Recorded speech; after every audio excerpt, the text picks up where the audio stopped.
দুপুরে আজকে ডিম রান্না করব, তাই সকালে ওঠার পরে বসিয়ে দিয়েছিলাম ডিম সেদ্ধ করতে। সাথে সবজিগুলোর কাটাকুটিও গতকাল রাতেই করে রেখেছিলাম। আসলে শ্রীহুকে নিয়ে আমি একাই রয়েছি, তাই সমস্ত কাজ একা হাতে গুছিয়ে ওঠা বেশ চাপের হয়। তার উপর ওর শরীরটাও খুব একটা ভালো নেই, সাথে আমারও।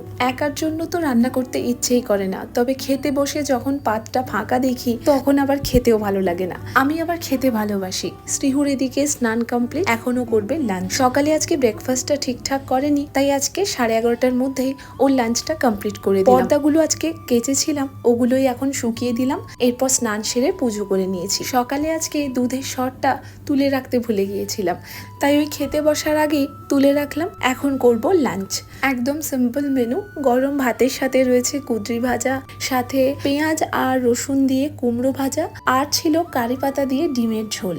রান্নাটা বেশি করেই করেছি যাতে এবেলার রান্না দিয়ে ও বেলাও হয়ে যায়।